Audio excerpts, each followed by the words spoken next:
Thanks for watching Dunsmore Moving Dirt. It's just got through taking a shot in the bottom of the hole, and I like 1.6 feet being down the grade.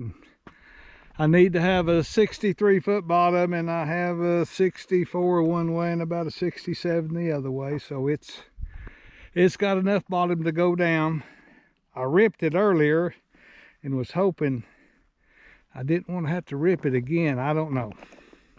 This stuff is good dirt. It's kind of blue gray clay, and you usually hit it about anywhere from 10 foot to 18 foot in the ground in a lot of places around here, and I've never went through it. It digs good, but it is hard to push up that slope. Yeah, I talked to you earlier about a dozer pushing dirt on flat ground. Now, it might push on flat ground pretty good, but you start up a slope with it, and it, no matter how hard you try to keep from it, it tries to come underneath your blade just a little bit. Then the next pass you come up over it, it grabs more of it, and eventually you just got to stop and clean your slopes up like I did right there.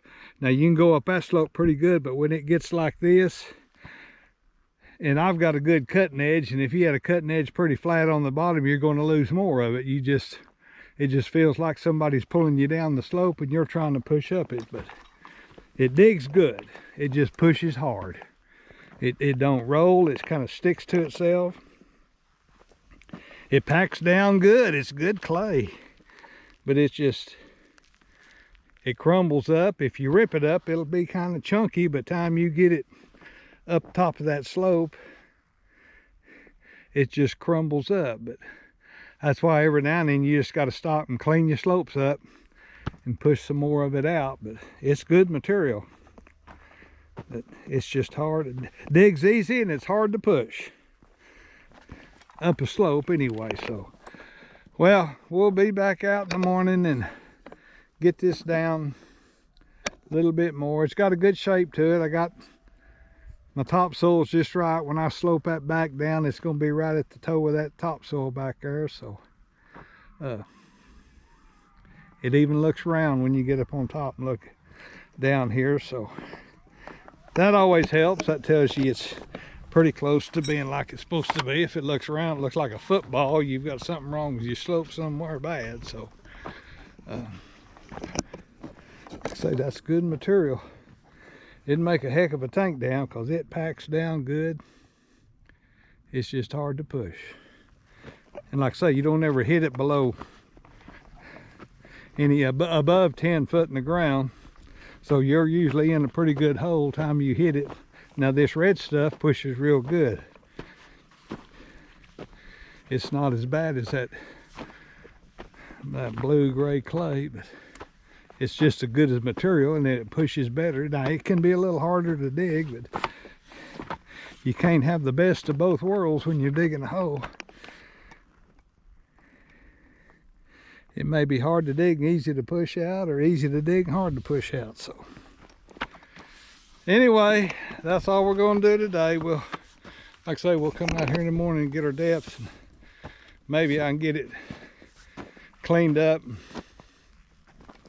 start putting a little topsoil on it and getting this project wound up. We'll let y'all see that tomorrow when we get back out here. So thanks for watching. Bye.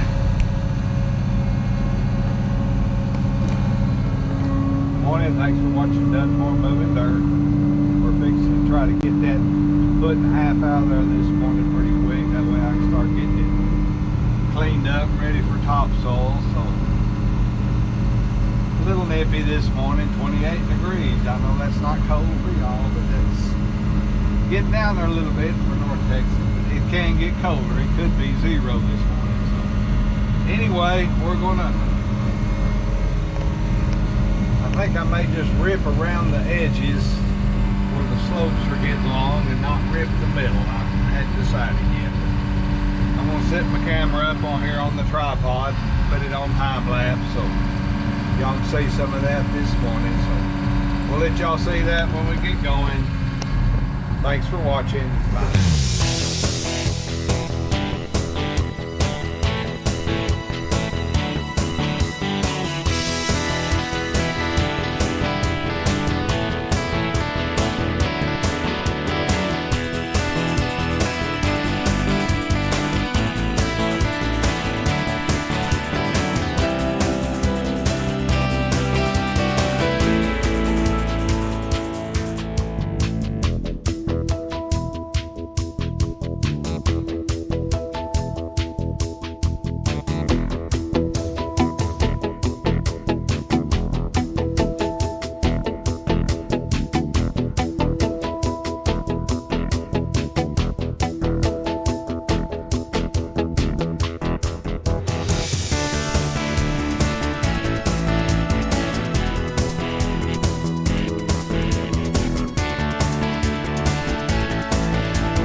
Okay, like just a little bit around the edges. I'm going to kind of clean it up and level up the bottom, and it's right on it in the middle. It's a couple tenths too low on the back side, and that side over there I just last shot out, it's all 6-7 tenths high right at the toe of that slope. So I'm just almost there. It's hard to level up. I don't know, I can get my bearings straight where it's high, everything I know now. So anyway, I'm going to start kind of leveling up the bottom and peeling the slopes back and cleaning it up. Then I'll check it out one more time here in a couple hours. But I want to show you this dirt it flipped over when I was down there, and I hope it shows up on camera. I may zoom it in a little bit to see. But now this dirt is from 14 foot under the ground, and you've seen me ripping it and stuff, so you know it's hard down there. It hadn't been put down there or something, but I'm trying to get it where the sun will show it out. I'm going to zoom in. That's full power. I don't know if it shows up, but that's roots that you can see on this. Right about where my finger is roots, grass roots, and here's some more roots and stuff. Here's more pieces. Like I say, that's some 14 or better foot under the ground, and the best I can tell, there's not no creek or nothing through here that's that much silt. But some way or another, either this was underwater at one time, that depth. Of course, you know, the Bible says the world was covered up with water for so many months during the flood, and but that's definitely roots from something that was growing down on that level pretty good a little while ago. But that's interesting. I'm always finding stuff down in the bottom of the hole. So anyway, something to ponder about and think about. I know you go 60 miles from here south, and I used to deer hunt down there. Okay, I unzoomed. Our elevation here above sea level, that what it is right now, is 990 foot or something like that. Well, you go 50-60 miles south and you get into some hills and stuff. So, you know, I imagine the elevation down there is at least 1,000, 1,100 above sea level.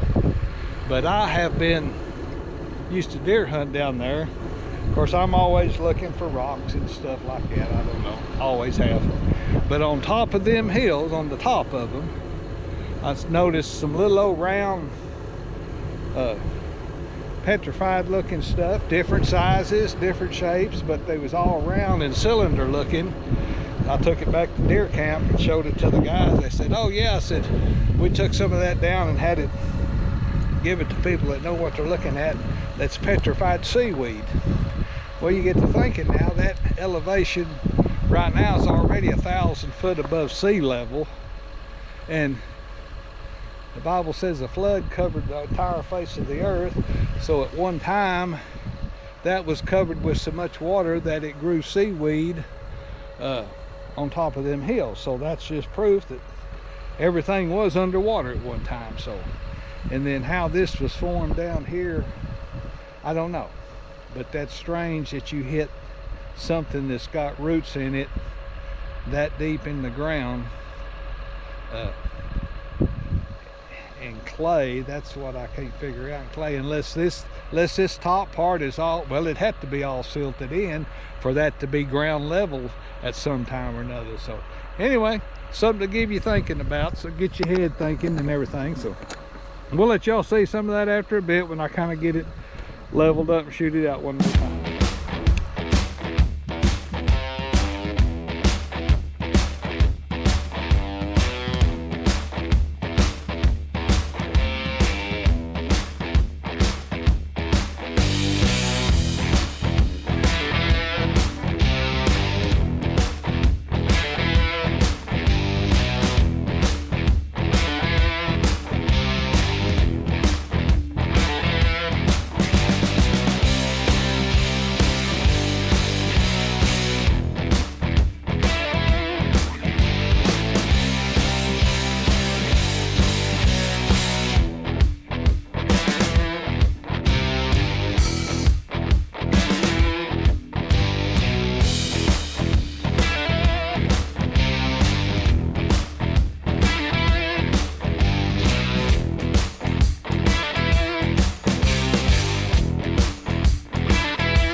Okay, I finally, there we go.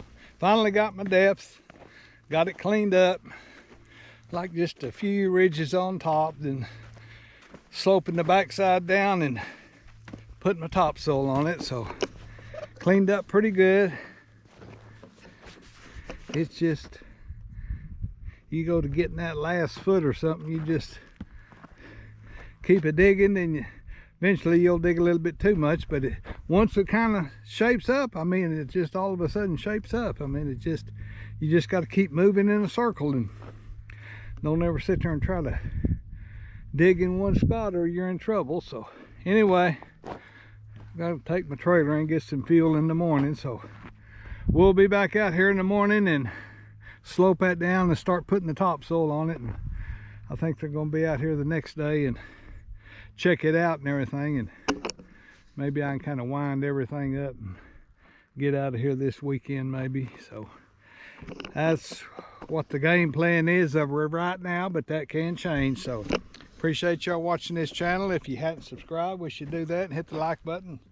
Share it with all your friends. I like all your comments and questions you might have. So till tomorrow, I'll set up my camera somewhere. It's hard when I'm topsoiling because I'm moving all the way around it, but I'll let you see some of that somewhere or another. So remember, keep your blade shiny and your tracks clean. Bye.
Done more moving dirt. I started working on the road yesterday after we finished the tank, and thought I'd show it to you this morning.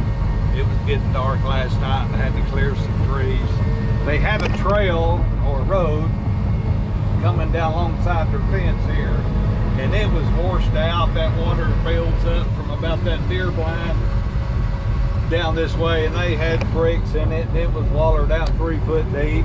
No bar ditch or nothing, it was just flat. And of course they just kept driving right next to the fence, and them trees was over here.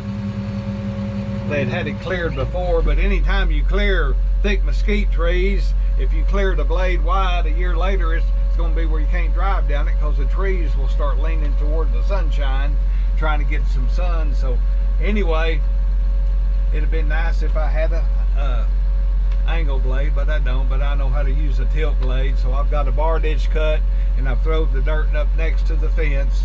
I'm going to kind of knock it down, and they said they had a little bucket behind the tractor they could smooth it up, and if not, I told them I could run over here with the grader sometime after it gets packed down, and if it gets a little red, and tighten it up. I got 2 more places, one this side of that hill up there and one on the other side of the hill where it's watered out. But that usually what at first they wanted to move the road over, and I said, well, that's all right if you're out in the middle of the pasture, but once you move it over, you'll never fix this watered out place.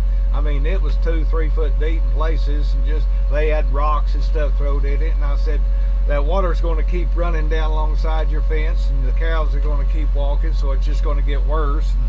I have moved roads over before out in the middle of a pasture where it's not going to hurt, but they might. That's the best place for the road. They just need to keep it where the water gets out of the road and comes down a ditch. But I've got it cut down to here, and it goes down, and there's a tank behind us where it'll go. So I'm gonna set my camera up. I just finally got everything cut, and I just had to cut a little bit and twist and put it in the middle of the road, and worked pretty good. I got a pretty good little ditch here, and if they'll either let me do it with a grader or do it with a bucket and just keep the road where the ruts, it don't get ruts in it, and the water drains off to this ditch, it'll last a long time. But there's a couple more places. This was the worst one, just before you get to the top of that hill up there, then one right after it. And so I'll set my camera up here tied on the side of the dozer and let you see me kind of walk it. I tried to get the stumps out of it, but there's roots and stumps and everything in there, but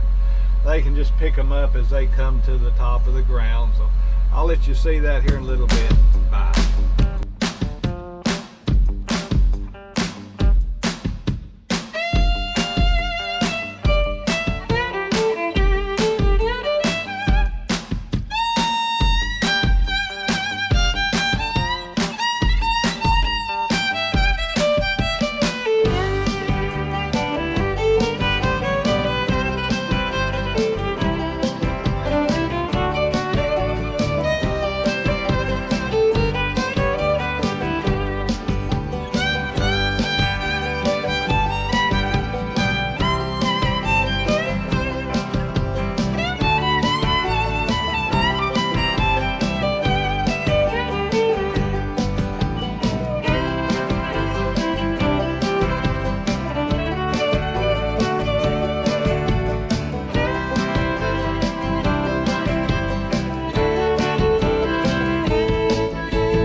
just got this little section finished.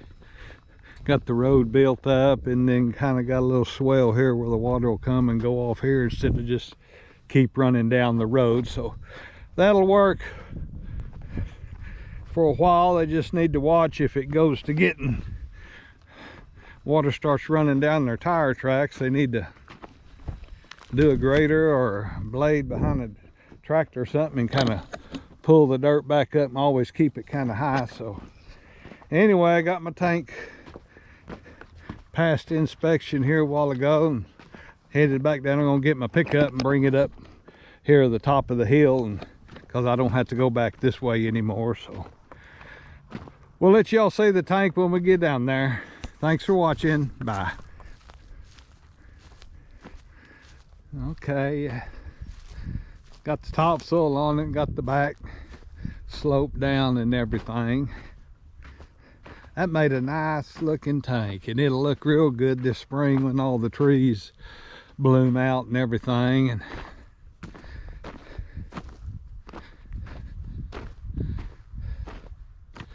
good material in the bottom of it.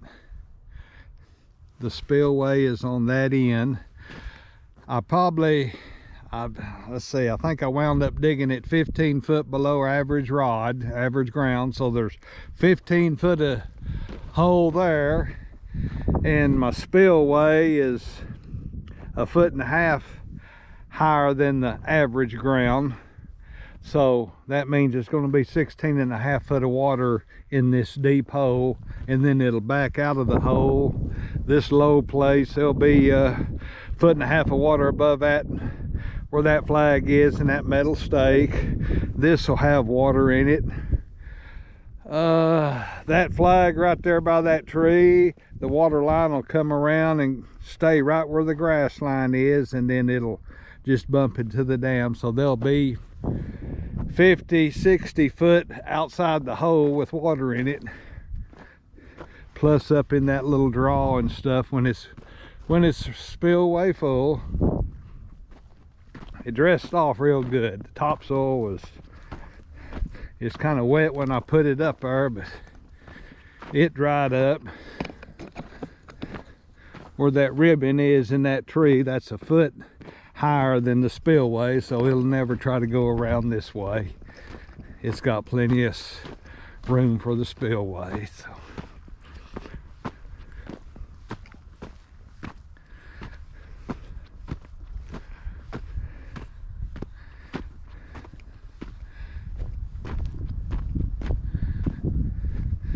tried to pile that big brush up the best I could and kind of walk this in here. There's from the top of the dam looking down. Got plenty of roots up here. You just can't get all of them out.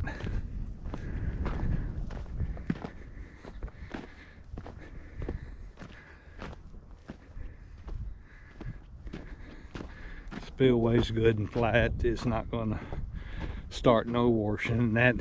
That's the draw that it goes into, and then that goes to that tank below it. So when this one's full, the other one will fill up. So that's good material in the bottom. That's what's nice to hit. You just got to go 11 foot in the ground before you get into it. Like I say, I've never run through it and dug through it. I've dug some holes 20 foot deep, and if you ever hit that stuff, you're still in it. So I don't know how deep it goes, but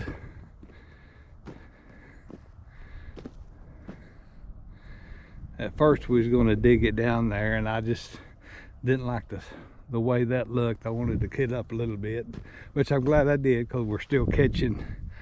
All of the water comes from the neighbor, plus what comes out of here.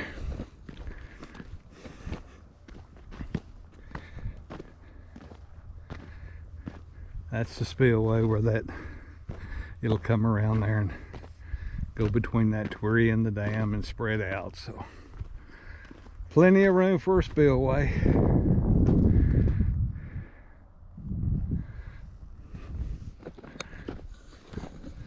So anyway, that little project, I like one more spot having the road fixed up here where I've been working on, and probably try to get out of here tomorrow and get to the yard. I got to change 3 fuel filters. Then it's supposed to turn real cold next week, so hopefully get all that done and get moved to the next job before it gets real cold. Got a fence row to clear south of where I live, about 25 miles, so that's probably where we're going to wind up here next week. So thank y'all for watching this channel again. If you hadn't subscribed, wish you'd do that and help the channel grow. Hit the like button, share it with all your friends, and as always, enjoy all your comments and questions that you have about anything. I'll try my best to answer them, but looks just like a big old dirt bowl. Oh, till the next project, remember, keep your blades shiny and your tracks clean. Bye.